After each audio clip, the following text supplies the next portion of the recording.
Welcome back to The Deep Dive, the show that takes a stack of sources and distills them into actionable insights for your brain. Great to be back. Today, we're embarking on a journey into something you engage in every single day, often without even consciously realizing it. The art and science of negotiation. It really is everywhere, isn't it? Absolutely. Think about it for a moment. From the seemingly grand, like sealing a multi-million-dollar business deal or, securing that much-deserved raise. The big ones. Right. To the subtly mundane, such as deciding who gets to pick the movie tonight. Or even just convincing your notoriously picky toddler to actually eat their broccoli. The toddler negotiation. The toughest kind. Tell me about it. Life, in its very essence, is an ongoing series of negotiations. It truly is. And here's the truly profound, yet often profoundly counterintuitive truth that our sources reveal. Most of us are approaching these daily interactions completely wrong. Yeah, leading not just to frustration and lost opportunities, but often to outright stalemates. Exactly, where everyone feels unheard and unfulfilled. Yeah, it's a common trap. Today, we're taking a deep dive into the groundbreaking work of Chris Voss and his transformative book, Never Split the Difference. A fantastic read. Really changes your perspective. What makes Voss's insights so extraordinarily unique and potent isn't that they emerged from, the pristine halls of some prestigious business school filled with abstract theories and market models. No. His background is... Well, it's intense. Intense is the word. His wisdom was forged in the crucible of the absolute highest stakes imaginable.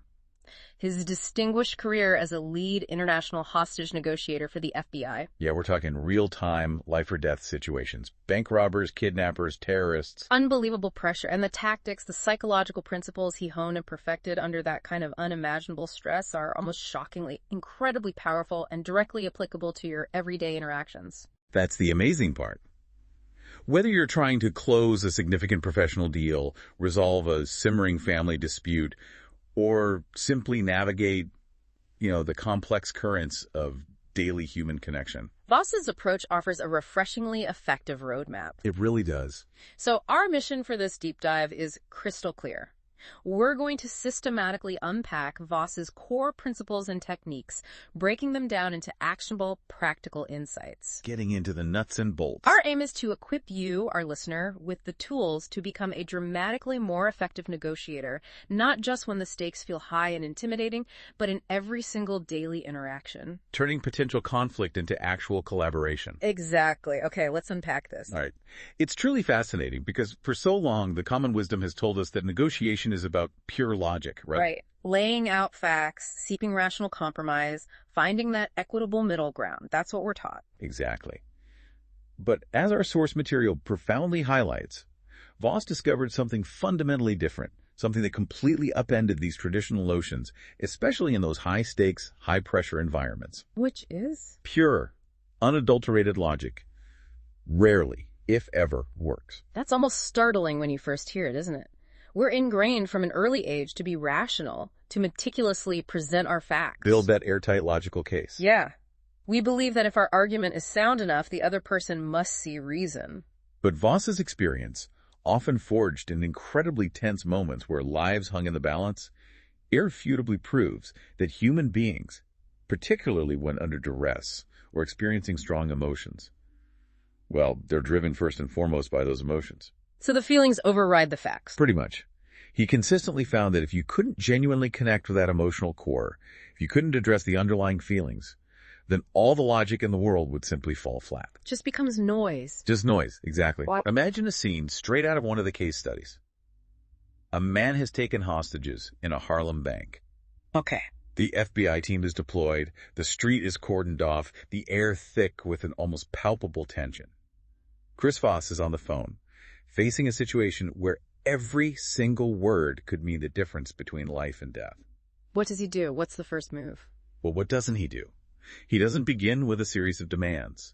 He doesn't start listing logical reasons why the hostage takers should simply surrender, which is what many might expect. Right, the you're surrounded, give up approach. Exactly. Instead, he listens. He listens intently, patiently, absorbing every nuance of the man's words, his tone, his frustration. He starts by mirroring the man's last few words. Mirroring. We'll get into that. But the point is, it's not about winning a logical argument or showing he's smarter. Not at all. It's about building trust, about creating an immediate, albeit fragile, connection. It's about making the other person, in this extreme case a desperate criminal, feel genuinely heard and understood. And you can see how that applies everywhere. Trying to reason with an upset customer who feels wronged. Or a frustrated colleague who's dug their heels in on a project. Or even a family member who seems completely closed off to your perfectly logical explanation. You just hit a wall, right? Consistently. Logical arguments often just escalate the situation. Their emotional state is the primary immovable barrier. You can't bypass it. You have to go through it. You have to go through it. So the immediate crucial takeaway here, even before we dive into the specific techniques, is that negotiation, at its very heart, is fundamentally emotional. Absolutely. It's not about winning a debate, proving you're right, or even presenting the best data. It's about understanding and skillfully addressing emotions first. Think about it. Yeah. Our limbic system, that ancient primal part of the brain responsible for emotion and survival. Fight or flight. Right. It reacts to perceived threats or feelings of safety far, far faster than our logical prefrontal cortex, which handles rational thought. So if someone feels threatened, attacked, or even just unheard, boom, wall goes up. Precisely. Their emotional wall goes up, and no amount of logic will penetrate it. It's like trying to talk to a brick wall. And this isn't just about feeling good or being nice. No, it's strategic. It's about bypassing the very neurological mechanism that shuts down rational thought under pressure. Only once you've acknowledged and navigated that emotional landscape can you even begin to make genuine progress on the factual or logistical aspects. It truly is a total paradigm shift from how most of us were taught to approach conflict. It really is. The ultimate goal isn't to steamroll them with facts or wear them down with arguments. It's creating an environment where they feel understood. And crucially, safe enough to actually engage with you on a rational level. That Harlem Bank scenario really drives it home. Voss isn't issuing ultimatums or lecturing the guy. No, he's listening intently, mirroring his words, creating that connection, however tenuous, in a situation where logic alone would only build higher, impenetrable walls. It's about de-escalating the emotional state first. Okay, here's where it gets really interesting, moving from the philosophy to the practical. With that foundation, emotion is primary.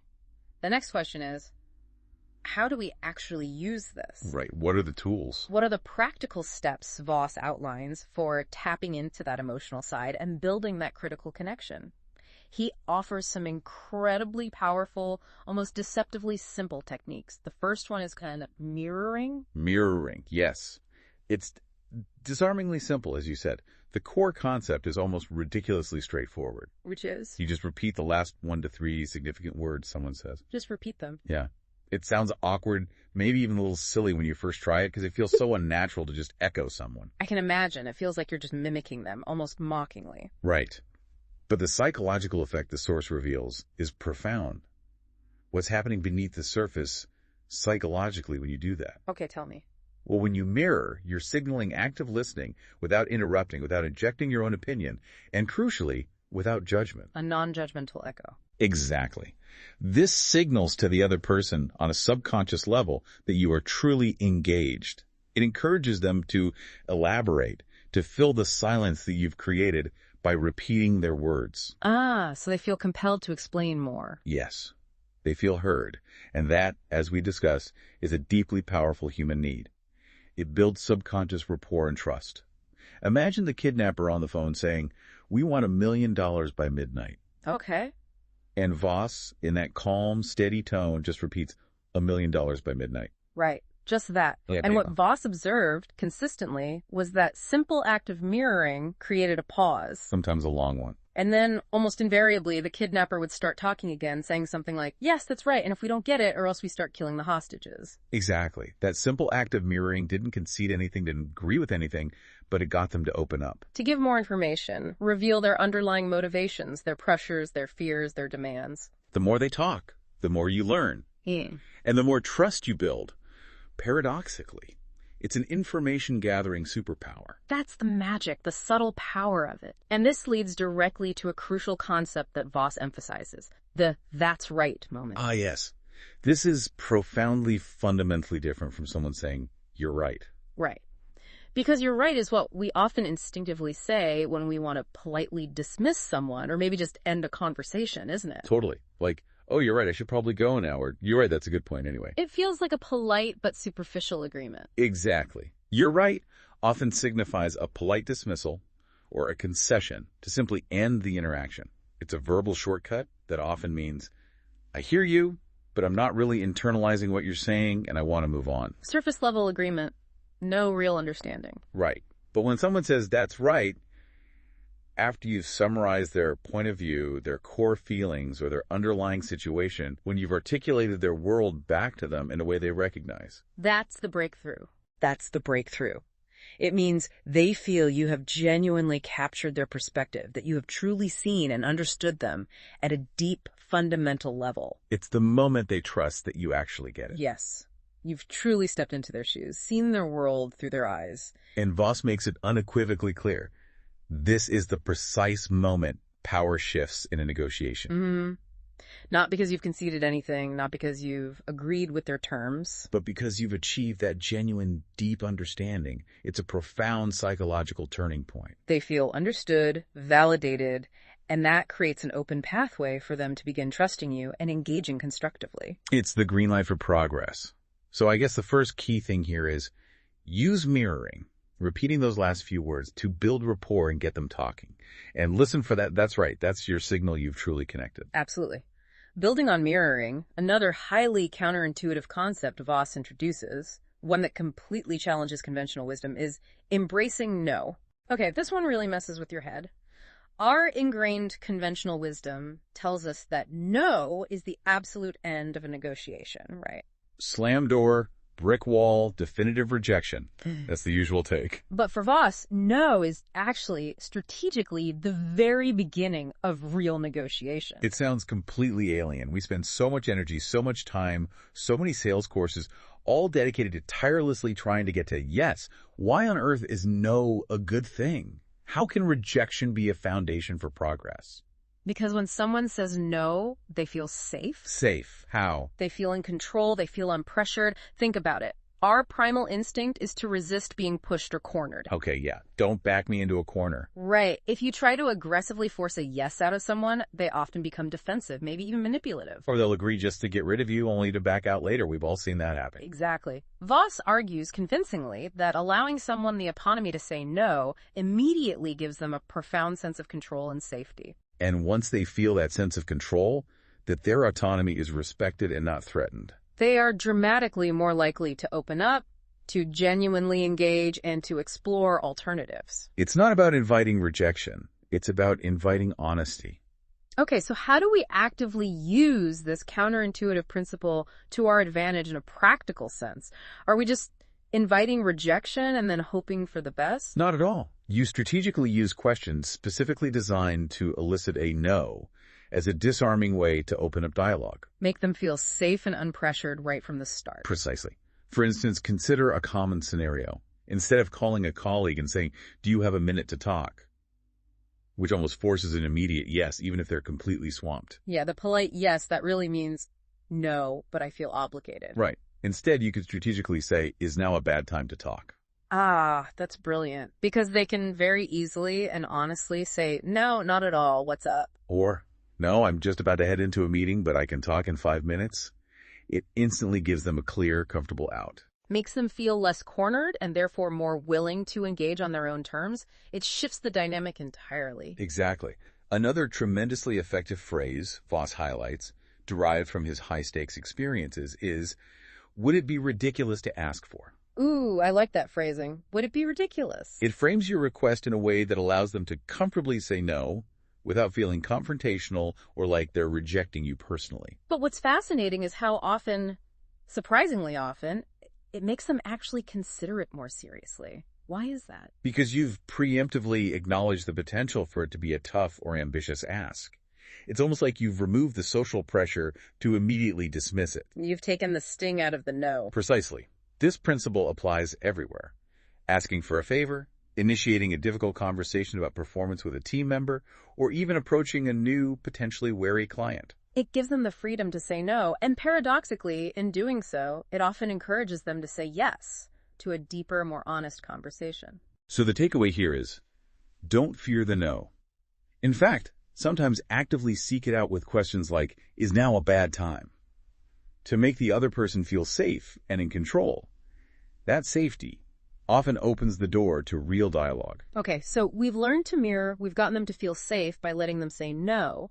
Now, how do we really connect on that deep emotional level, moving past just, surface stuff? That's where tactical empathy comes in.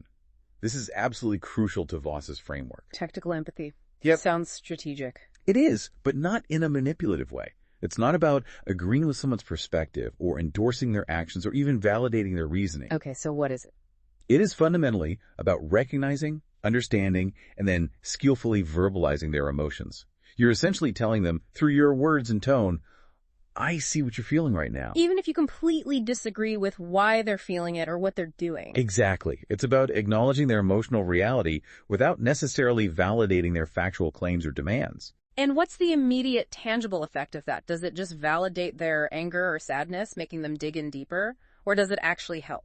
Quite the opposite. It acts like a powerful pressure release valve for their emotions. The pressure release valve. Okay. When people feel truly seen and understood, when their internal emotional state is accurately labeled and acknowledged by someone else, their defensiveness dramatically lowers. And it builds that connection we keep talking about. A powerful connection, yes. It allows them to move past the raw, overwhelming emotion and into a more receptive, rational state where dialogue can actually occur. So how do you do it? What are the phrases? The key tools here are non-judgmental, exploratory phrases like, it sounds like, it seems like, or it looks like. So you're making an observation about their emotional state, a hypothesis, not a definitive judgment or an agreement. Precisely. For example, it sounds like you're feeling incredibly frustrated with this delay, or it seems like you're worried about how this will impact the deadline. The source gives a very powerful, gut-wrenching example of this from a real-life hostage situation in the Philippines. Voss is coaching a father whose son has been kidnapped. And the father is, understandably, completely terrified, feeling utterly helpless, overwhelmed by fear and anxiety. About his son's fate and also about the competence of the people trying to help him. That's right. Voss recognized the father's unspoken, profound fear, not just for his son, but his fear that the very people meant to help him, the FBI, wouldn't take him seriously. That they might even dismiss his desperate attempts to negotiate. Exactly. So Voss suggests saying something like, it seems like you're scared the FBI won't take you seriously. Directed at the father himself to build trust with him. Yes, in this instance, Voss used it to connect with the father he was coaching. And there's a significant silence on the other end of the line from the father. A moment of profound internal processing. And then he replies, with raw honesty, yes, exactly. That simple acknowledgement of his hidden fear, his core agonizing emotion, immediately moved the internal dynamic. It helped the father feel deeply understood by Voss, creating a foundational trust that allowed them to work together more effectively to save his son. It's a testament to how profoundly simple, non-judgmental phrases can shift the entire dynamic by connecting on a raw human level. It can dissipate anger, alleviate fear, build an unexpected bridge. It's about making them feel truly seen. So another key point, use phrases like it sounds like or it seems like to label their emotions. It diffuses negativity and builds trust, even if you don't agree with them. Precisely. Tactical empathy is a game changer. So we've successfully built connection through mirroring and tactical empathy. We've even empowered them by letting them say no.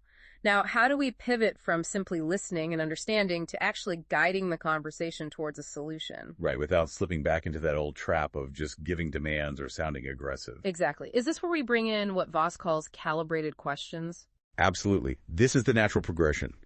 Calibrated questions are the engine that drives collaborative problem solving. Okay, what makes a question calibrated? They are open-ended, emotion-neutral questions that are subtly designed to put the onus of problem solving, of finding a path forward, back on the other person. So you're making them do the heavy lifting? In a way, yes.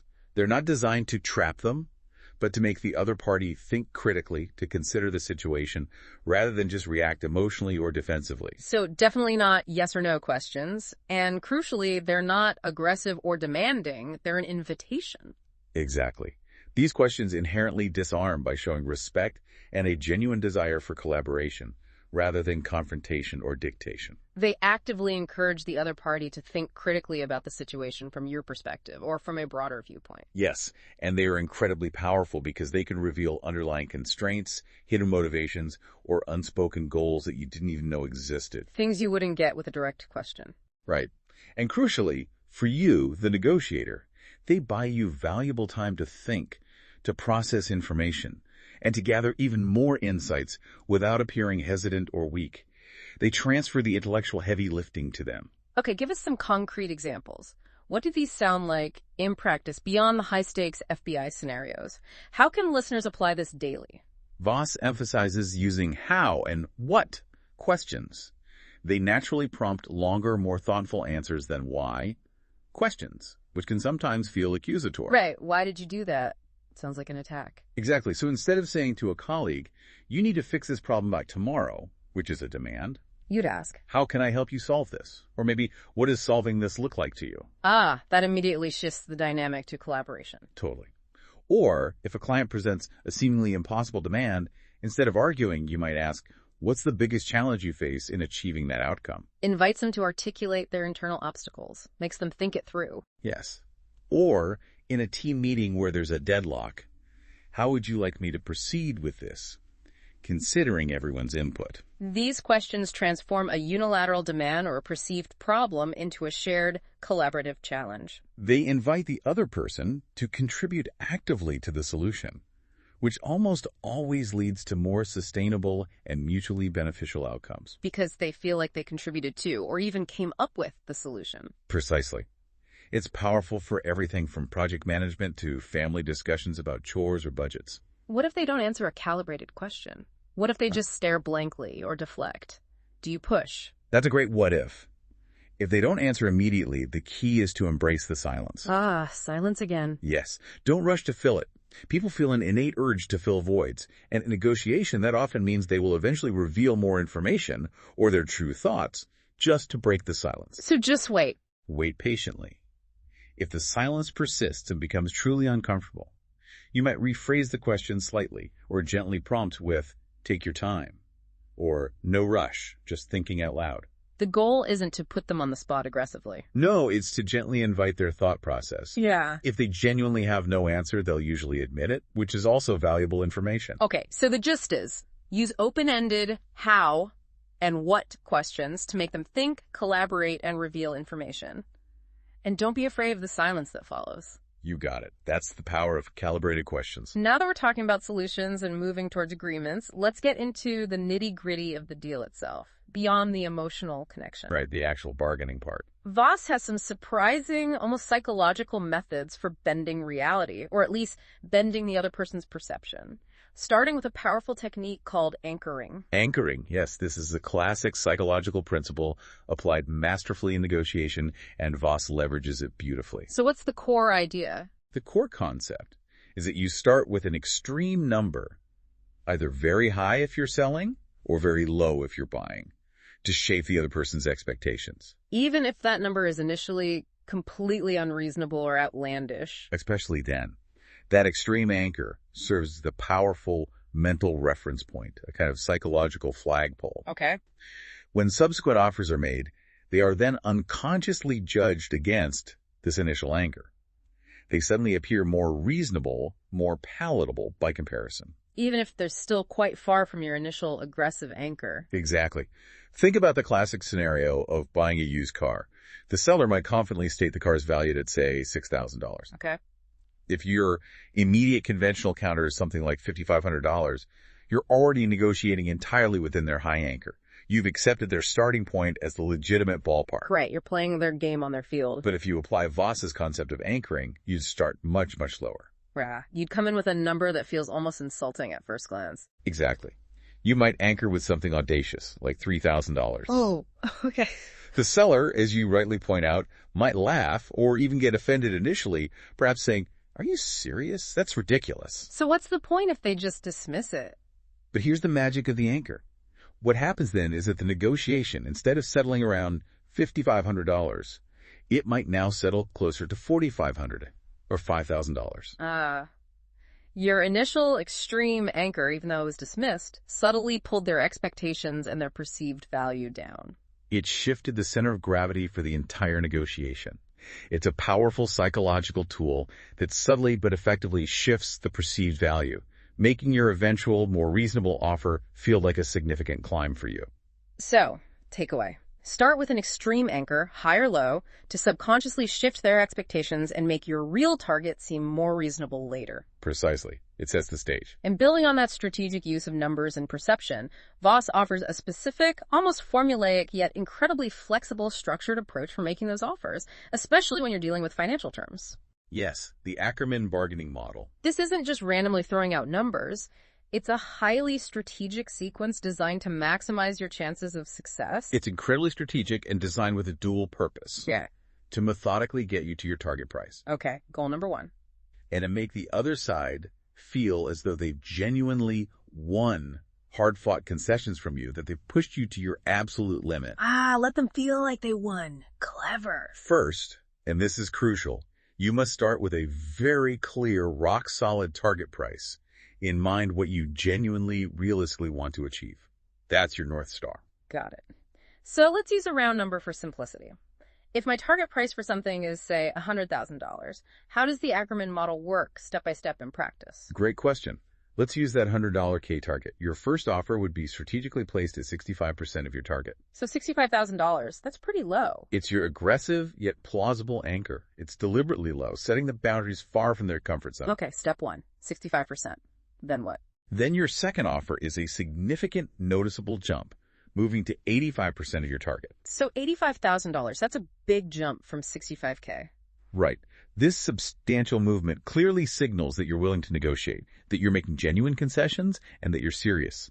Shows flexibility. Okay, offer 3.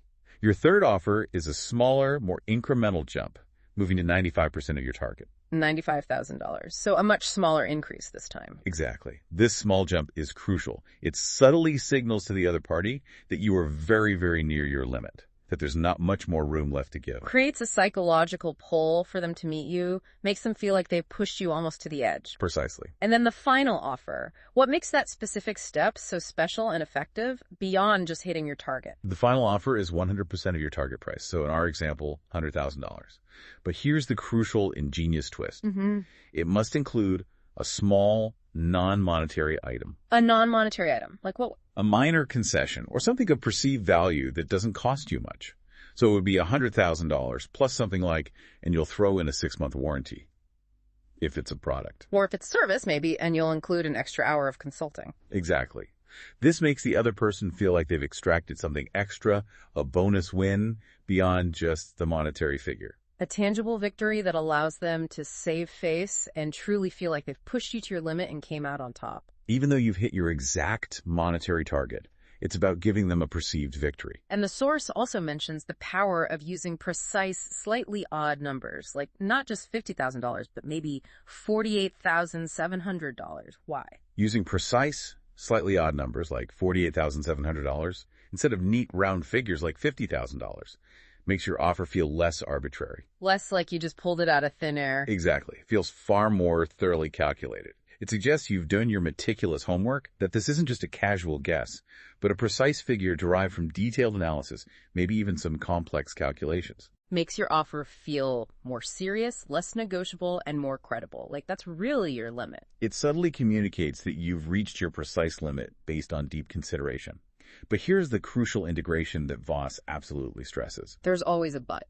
This Ackerman bargaining model must be used on a foundation of empathy and calibrated questions. You can't just do the numbers robotically. Absolutely not. If you just mechanically throw numbers at them without building rapport, understanding their perspective, and demonstrating that you've heard them with mirroring and tactical empathy, you will just feel aggressive, manipulative, and will instantly shut down the conversation. It's a structured approach that sits firmly on a foundation of deep emotional intelligence and connection. Okay, so the Ackerman model, 65%, 85%, 95%, 100%, plus a small non-cash item, use odd numbers, and do it all with empathy and calibrated questions. Got it. That's the package deal. So we've covered these powerful techniques for connection, understanding, even strategic bargaining. But sometimes, despite all your best efforts, you hit a wall. Negotiation stall.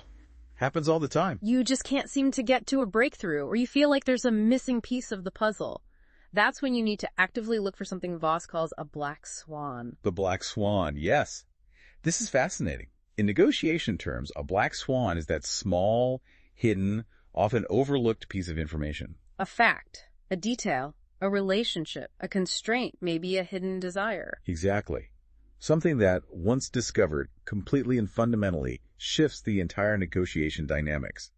It's the unexpected detail, the truly unseen variable. That unlocks a previously impossible or stalled situation, dramatically changing the possibilities. Its profound power lies precisely in its hidden, unexpected nature. You don't see it coming. So it's not something obvious that you discover through normal questioning. It's something genuinely below the surface, something almost invisible. That's right. The source gives a truly compelling, high-stakes example. A desperate hostage negotiation that was going absolutely nowhere. Stuck, deadlocked. All the standard tactics had failed. They were at an impasse.